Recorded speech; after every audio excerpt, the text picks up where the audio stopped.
Hello students, in this lecture we will study about characters of protozoa. As you all know, classification of animal kingdom is divided into two major categories or kingdom, that is unicellular animal and multicellular animal. If we talk about unicellular animal, that is categorized or classifies as a phylum Protozoa. If we talk about only protozoa, that is unicellular animal, or we can say that protozoa जो है phylum protozoa that is prokaryotic microorganisms group. Protozoas are one-celled animal found in worldwide in most habitats. Means जो protozoans हैं वो eukaryotic micro organisms हैं और ये दुनिया के सभी स्थानों में पाए जाते हैं. अगर हम बात करें प्रोटोजोन्स की तो या इस फाइलम की, तो इनकी सबसे पहले स्टडी ल्यूवियन हॉक ने की थी जब उन्होंने माइक्रोस्कोप को डिस्कवर किया था. क्योंकि ये सारे एनिमल माइक्रोस्कोपिक होते हैं इसीलिए इनकी स्टडी केवल माइक्रोस्कोप से पॉसिबल थी. फिर इसके बाद गोल्डफस नाम के साइंटिस्ट ने इनको नाम दिया प्रोटोजोआ. अब हम बात करें इस प्रोटोजोआ वर्ड की मीनिंग की, तो प्रोटोज मतलब होता है प्रिमिटिव या फर्स्ट एंड जोन्स मीन्स होता है एनिमल्स. मीन्स अगर हम देखें तो जो प्रोटोजोन वर्ड है दैट इज ग्रीक वर्ड और इसका मतलब होता है प्रिमिटिव या आद्य संरचना वाले जीव. ठीक है. अब हम जानते हैं कि जो वर्ल्ड वाइड अगर देखें तो प्रोटोजोन्स की लगभग 50,000 से ज़्यादा जीव जातियाँ व्याप्त हैं और लगातार इनकी डिस्कवरी हो रही है. चलिए अब हम प्रोटोजोआ फाइलम के जनरल कैरेक्टर्स की बात करें तो हम इसे स्टार्ट करने के पहले हम आपको बता दें कि ये एनिमल्स जो अभी हम पढ़ रहे हैं ये लोअर इन्वर्टिब्रेट की कैटेगरी में आते हैं. अब हम बात करें प्रोटोजोआ की तो आप सभी ने कुछ एग्जाम्पल्स या उदाहरण के नाम जानते ही होंगे, जैसे अमीबा, पैरामीशियम. तो आपको यदि डिटेल स्टडी करनी है प्रोटोजोआ की तो आपको इन एनिमल्स के प्रारंभिक या कह सकते हैं जनरल कैरेक्टर्स याद होने चाहिए. जैसे हम बात करें प्रोटोजोआ की तो उसके लिए सबसे पहला कैरेक्टर होगा माइक्रोस्कोपिक इन साइज. अब साइज क्या है? That is about 0.000125 millimeter. And all the animals of protozoa are unicellular animal and उनमें protoplasmic level of body organisation पाया जाता है. इसका मतलब होता है कि इनमें एक कोशिका जिसके अंदर कोशिकांग होते हैं वो ही जीवन की सभी जो भी क्रियाएं हैं उनको करने में सक्षम होता है. अगले कैरेक्टर की बात करें अगर हम प्रोटोजोआ के, तो प्रोटोजोन्स आर फ्री लिविंग, मतलब ये स्वतंत्र रूप से तैरते हैं या रहते हैं. सिम्बायोटिक होते हैं, कमेंसलिज्म शो करते हैं और पैरासिटिक नेचर के होते हैं. अगर हम और विस्तृत अध्ययन की बात करें तो ये जो एनिमल्स हैं ये सोलिटरी होंगे या तो फिर कॉलोनियल होंगे. सोलिटरी का अर्थ होता है अकेले रहने वाले या एकल, और कॉलोनियल का अर्थ होता है कॉलोनी बनाकर रहने वाले. आगे हम देखें फाइलम प्रोटोजोआ के जो एनिमल्स होते हैं वो एसिमेट्रिकल होते हैं. एसिमेट्रिकल का मतलब होता है इनमें किसी स्पेसिफिक संरचना ना होने के कारण इनमें किसी प्रकार की सिमेट्री नहीं होती. लेकिन कुछ प्रोटोजोआ एक विशिष्ट शेप को लिए होते हैं. जैसे अगर हम बात करें पैरामीशियम की तो आप देखेंगे पैरामीशियम का शेप कुछ इस प्रकार से होता है. यह कह सकते हैं एक चप्पल के आकार का होता है, इसलिए इसे स्लीपर एनिमल्क्यूल भी कहा जाता है.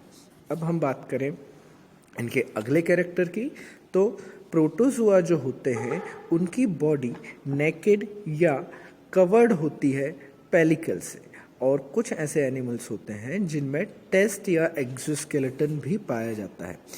लेकिन यह पूरी आयु में नहीं होता. जो एक्सोस्केलेटन होता है वह स्पेसिफिक संरचना वाला होता है और जो कुछ जीव जातियों में पाया जाता है. अब हम बात करें इनके और विशिष्ट लक्षणों की, तो इनमें क्योंकि हजारों प्रकार की जातियां हैं और इनमें शारीरिक संरचना या कह सकते हैं संरचनात्मक परिवर्तन बहुत प्रकार के होने के कारण इनमें विभिन्न प्रकार के लोकोमोटरी या चलन अंग पाए जाते हैं। मुख्य रूप से इनमें 3 प्रकार के चलन अंग होते हैं जिन्हें हम निम्न प्रकार से ज्ञात पढ़ते हैं। पहले है स्यूडोपोडिया या इन्हीं को बोला जाता है कूटपाद, दूसरे होते हैं सीलिया और तीसरे होते हैं फ्लैजिला। तो आप सभी जानते हैं अमीबा में स्यूडोपोडिया पाया जाता है। देखिए ये फॉल्स लेग्स होते हैं, क्योंकि इन्हें फॉल्स लेग इसलिए कहा जाता है क्योंकि इन लेग्स की पर्टिकुलर स्ट्रक्चर नहीं होता है या हमेशा यह नहीं पाए जाते हैं। अगले जो पैरामीशियम में पाए जाते हैं, इसकी बॉडी के चारों ओर सीलिया होते हैं जो माइन्यूट हेयर लाइक स्ट्रक्चर होते हैं। अगला हम पढ़ते हैं फ्लैजिला, जो जीव में बड़े टेंटिकल्स के रूप में होते हैं, इन्हें हम फ्लैजिला कहते हैं। अगले हम बात करें कैरेक्टर की, तो ये होता है प्रोटोजोअन्स के लिए न्यूट्रिशन या पोषण। तो प्रोटोजोआ में विभिन्न प्रकार का पोषण पाया जाता है। अलग अलग जीव जातियों में ये पोषण एक विशिष्ट कैरेक्टर या लक्षण को भी बताता है। अब हम बात करें इनके प्रकार की, तो प्रोटोजोआ में होलोजोइक, होलोफिटिक, सेप्रोफाइटिक और पैरासिटिक न्यूट्रिशन होता है। मीन्स होलोजोइक, जैसे प्रोटोजोआ में हम बात करें अमीबा की, तो वह फूड पार्टिकल्स को कंप्लीटली स्यूडोपोड्स के थ्रू ग्रैब करता है या पकड़ता है। इस प्रकार के न्यूट्रिशन को होलोजोइक न्यूट्रिशन कहते हैं। सेप्रोफाइटिक या सेप्रोजोइक न्यूट्रिशन का मतलब होता है ऐसे एनिमल जो स्कैवेंगरस या सड़े हुए पदार्थों से ऑर्गेनिक मैटर्स को कंज्यूम करते हैं या सड़े हुए पदार्थों के तरल को अपने पोषक पदार्थ के रूप में ग्रहण करते हैं, उन्हें सेप्रोफाइटिक या सेप्रोजोइक कहते हैं। पैरासिटिक ऐसे एनिमल जो न्यूट्रिशन के लिए अपने शरीर को किसी दूसरे होस्ट या दूसरे जंतु से चिपकाए रखते हैं। ये 2 प्रकार से हो सकता है, या तो फिर आंतरिक या बाह्य रूप से। इसी प्रकार पैरासाइट्स को 2 कैटेगरी में विभाजित किया जाता है, एक्टोपैरासाइट मतलब बाह्य रूप से जुड़े हुए और एंडोपैरासाइट मतलब आंतरिक रूप से जुड़े हुए। अब हम बात करें प्रोटोजोआ के अगले कैरेक्टर की, तो इनमें पोषण की जो विधि होती है वह इंट्रासेल्युलर होती है, जिसके निम्न चरण हैं। पहला है इंजेशन, दूसरा है डाइजेशन, अगला है एब्जॉर्प्शन और एलिमिनेशन। विभिन्न जीव जातियों में इंजेशन, डाइजेशन और एब्जॉर्प्शन की प्रक्रिया अलग अलग प्रकार की होती है।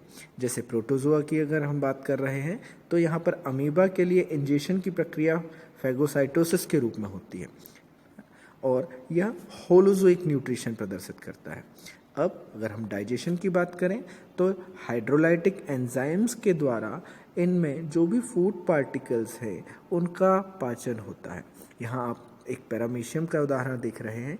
यहाँ पर फूड पार्टिकल्स फूड वैक्यूल्स के रूप में साइटोसोम से एंटर करता है और यह फूड वैक्यूल लाइसोजाइम के द्वारा या एंजाइम्स के द्वारा विभिन्न छोटे खंडों में टूट जाता है और अवशोषित होने लायक हो जाता है।